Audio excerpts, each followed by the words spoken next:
Paano ba gumawa ng elbow transition na lahat ng sides nag-reduce? So marahil isa sa mga katanungan nyo yan. Kung gusto nyong matutunan kung paano gumawa ng elbow transition na lahat ng sides ay nag-reduce, panoorin nyo ang video ito at i-demonstrate ko sa inyo step by step kung paano gumawa nito pagkatapos ng maiksing intro.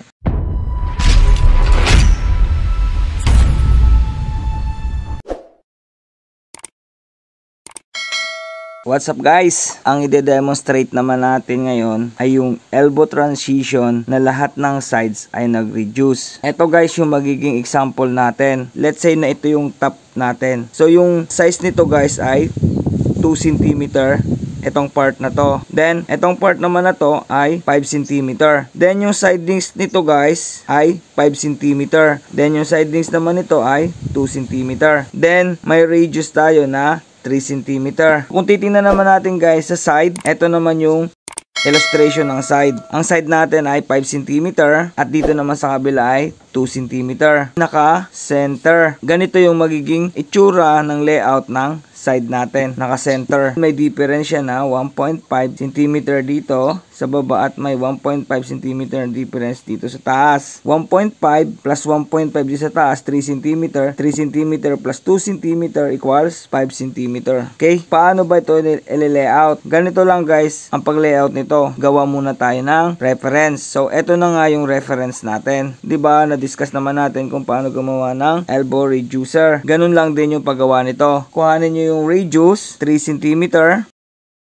Plot nyo yung size na 5 cm.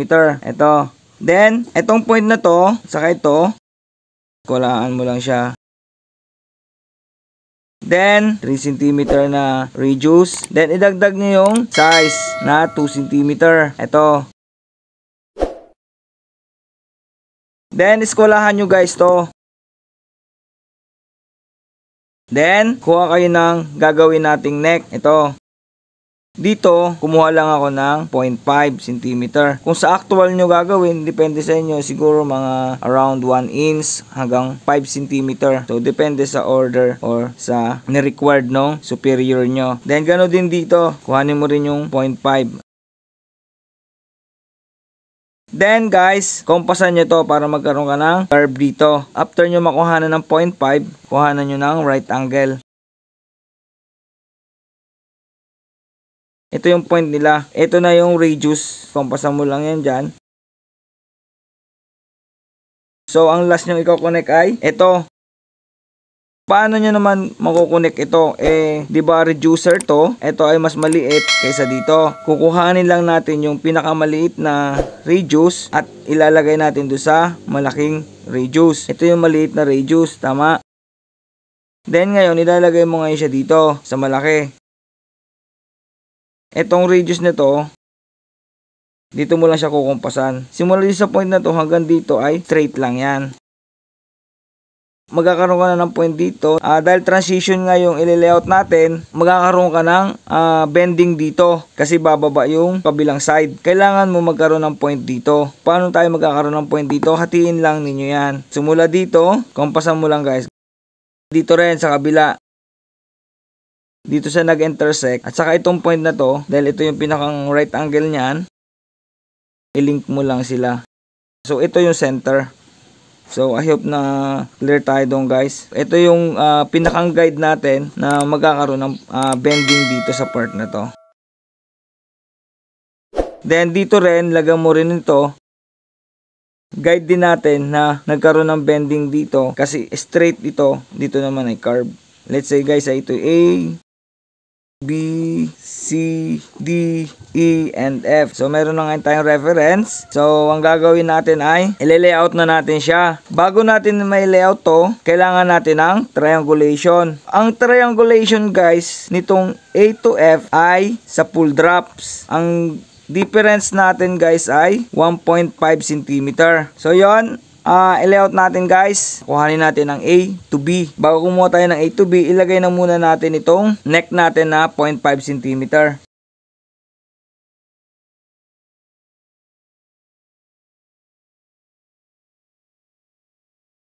So, let's say na ito yung point natin. Ito yung B. Then, para makuha natin yung A, ilagay lang natin yung size nito, 5 cm. Then, eskwalahan mo lang ito guys. So, ito yung A mo.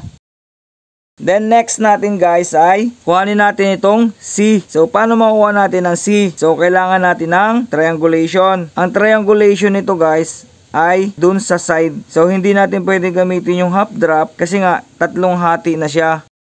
So, paano mag-triangulate nito sa side? So, ganito lang guys.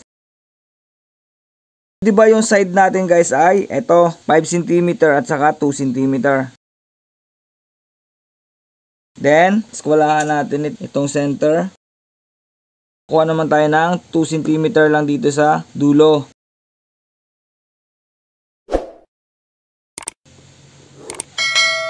So, ganito lang guys yung triangulation nito. Diba ito na yung side natin? 5 cm ito. Nandito naman yung 2 cm natin. Diba yung 5 cm natin nandito? Then, yung side naman nito ay 2 cm. Kuhanin nyo yung length nito, A to D. Then, eto guys yung ilalagay natin dito. So, eto guys yung ED. Then, ilagay naman natin itong DC. Yung DC at saka CB ay equal lang. DC. Then, next natin guys, C to B. CB. Guhitan mo ngayon ito. Eskwalahan mo to guys para maguhitan mo. Then ito rin. Then ito rin isa.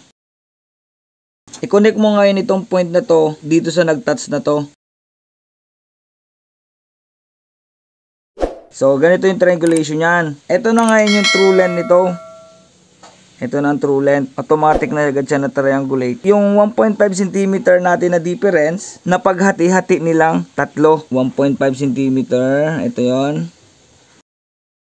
Ito yung 1.5 na difference nila. Ngayon guys, di ba tatlo sila naghati-hati? B, C, D. Kaya na-divide sila sa tatlo. Kaya hindi natin pwedeng i-divide na lang automatic agad sa tatlo. Halimbawa, 1.5 cm na difference divide 3. Hindi naman ganon ang gagawin natin. Kasi nga, hindi siya equal. Ito kasing D to A ay hindi kaparehas ng D to C ang length. Itong distance nito ay hindi kaparehas nitong DE. Kaya hindi natin pwedeng i-divide sa tatlo. Kaya dadaan natin sa ganitong proseso ng triangulation. So yon. So eto na guys ngayon yung triangulation ng ED. Then eto naman yung triangulation ng DC. Eto naman yung triangulation ng CB. Eto. Eto yung true length ng CB. Eto naman yung true length ng CD. Then DE. Eto naman yung true length. Ang next naman natin na itatriangulate ay itong AC, CF, at saka FD. So, ganito naman guys. So, kuhanin nyo naman yung right angle nito. Then, right angle din naman itong ED. Then, right angle nitong DC. Ito naman kuhanin natin itong FD. So, kuhanin mo yung length nitong FD. Then, ilagay mo siya dito. Simula dito sa point na to. I-right angle mo to. Itong point na to at saka itong point na to, ito yung triangulation yan. The next guys ay FC. So kuhanin mo naman yung length ng FC. Ilagay mo naman dito sa point na to. Kulahan mo to guys. Itong point na to hanggang dito. Ito yung true length ng FC. Then next guys ay A to C. Alright, so kuhanin natin yung length nitong A to C. Ito, then ilagay natin dito, simula sa point na to. Then, eskwalahan nyo ulit yun. Itong point na to, at saka ito, yan ang triangulation ng AC. Alright, then, so yung AF naman ay full drop, 1.5 cm mo siya itatriangulate. So, kuhanin mo lang itong length nito. Then, ilagay mo dito. So, eto na ngayon guys yung triangulation ng AF. So, yun guys, kompleto na yung triangulation natin. Pwede na natin guys isalin. So, yun. So, meron na tayong base A and V. Eto. So, next natin guys ay BC. Eto guys yung true length ng BC. Simula dito sa B, compass nyo lang. Next natin ay A and C para magkaroon tayo ng point ng C. So, eto yon. Simula sa A. So, eto na guys yung point natin ng C. Then, next natin guys ay F. So, para makuha natin yung F, kailangan natin ng A and F, AF and CF. So, ang true length ng AF ay ito na. Yan. Then, isalin nyo dito. Simula sa A, compass nyo lang muna. Then, F to C. So, eto na yung triangulation ng F to C. Simula dito sa point na to, hanggang dito. Simula sa C, i-compass nyo lang pag ganito. Yun. So, eto na ngayon guys yung point natin ng F. Then, next natin guys ay itong D. So, para makuha naman natin yung D, kailangan natin ng C to D and F to D. Ito yung true length ng C to D. Compass nyo lang. Then guys, F to D. Ito yung true length yan. Yung red color pa rin ha.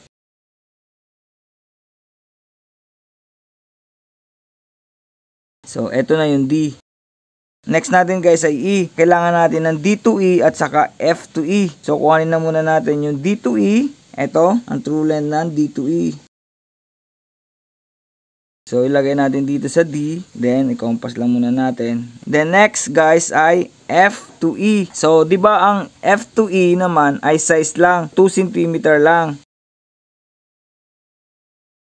Eto na guys yun. Yung E. Then, etong E to D, since straight lang naman to, okay lang din. So, pwede na natin itong barahan din. Then, itong A to C, so, barahan na lang din natin ito. Then, ito rin. And FD. Dito, magdagdag na lang tayo ng 0.5.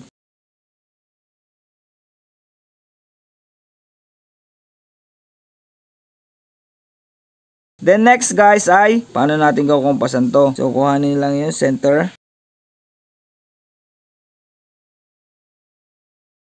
So, etong point na to, saka itong point na to, barahan mo lang kung saan sa mag-intersect. Dito nag-intersect. Yan. So, dito guys yung point nila. Kumpasan na lang natin ito. Then next guys ay, ito naman. So, kailangan tatamaan din itong tatlong ito. So, ganun din.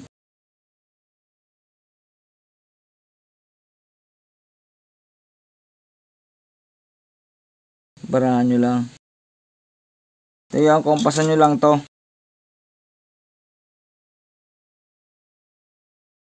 Yung guys, oh, buo na natin itong isang muka ng elbow transition natin na lahat ng sides ay nag-reduce. So, isang muka pa lang yung natatapos natin. Let's say na ito guys yung top. So, since na naka-center guys, yung layout, 1.5 yung difference dito at 1.5 cm yung difference dito. So, yung reduce nung sidings natin ay center, kaya ang gagawin na lang natin ay ipapattern nito. Kasi equal lang naman ito at yung bottom. Tama? So, pwede na natin i-pattern itong top. So, next natin guys, ngayon ay itong sidings. Sa pag-layout naman guys, ng sidings, yung length nito guys, para makuha natin, ay tinatimes lang natin sa 1.57 times radius. So, kuhanin natin guys yung side nitong A and F. Ang radius nito guys ay 2.5. 2.5 times 1.57 equals 3.925. Ang length nito guys ay 3.925. So, kuha tayo ng length na 3.925. Then, ang side size natin ay 5 cm dito, then 2 cm dito. Ayan guys, so 5 cm ito. Kuhanin natin guys yung center, 2.5 yung center. Then, barahan natin tong center. Then, kuhanin natin guys yung ito, 0.5.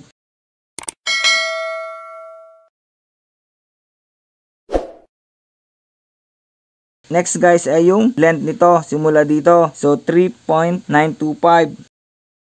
Then, idagdag na rin natin itong 0.5 dito. Then, skolahan na lang natin ito guys. Then, dito naman guys, 2 cm. So, mula sa center, kuha tayo ng 2 cm.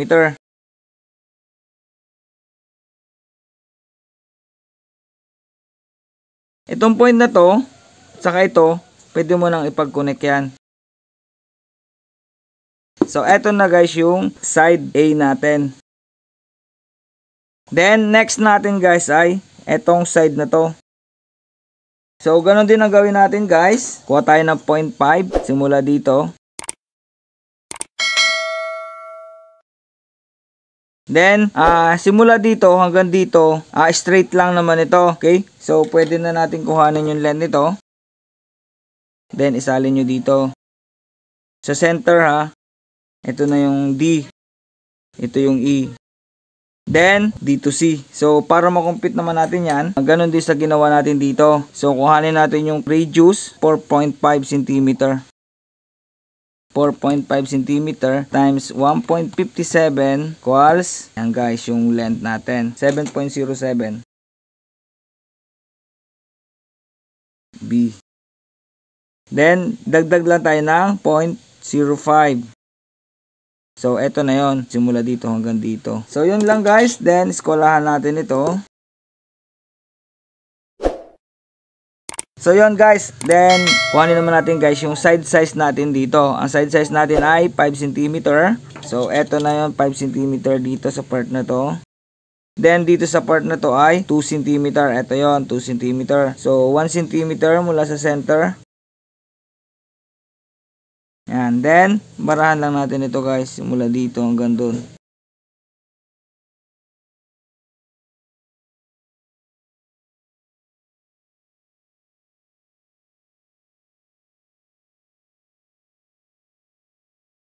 So, yun guys. Ano ko lang ng ball pen para mas clear.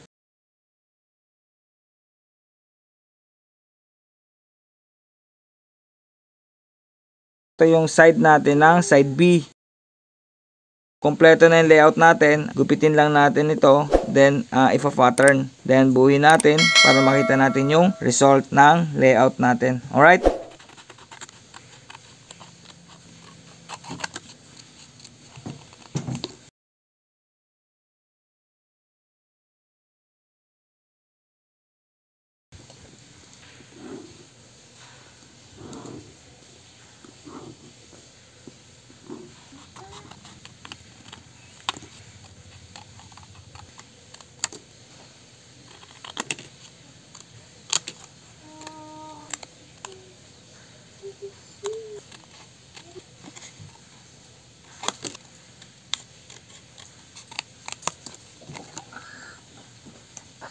I-bend lang natin, then bubuhin natin. Alright? Yung bending guys nito, ganito nyo lang i-bend ito. Then ito rin. So yun, ganito guys yung magiging bending niyan. Then yung sidings naman ito guys, so i-bend nyo lang din ng ganito.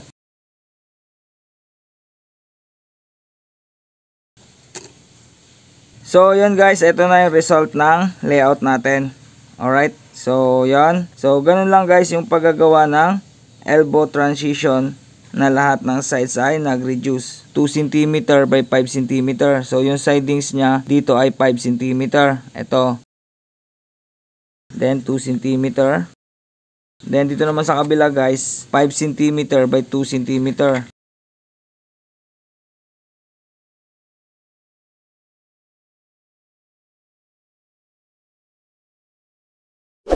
So, I hope na may another knowledge na naman kayo guys na natutunan regarding dito sa ating elbow transition na lahat ng sides ay nag-reduce. Yun lang guys, and paki-like and share na lang ng video natin para mas marami pang makakaalam at marami rin ang matututo regarding sa sheet metal fabrication. And don't forget also to hit the notification bell para updated kayo kapag may bago akong i-upload na video regarding sa sheet metal. So, yun lang guys, and thanks for watching.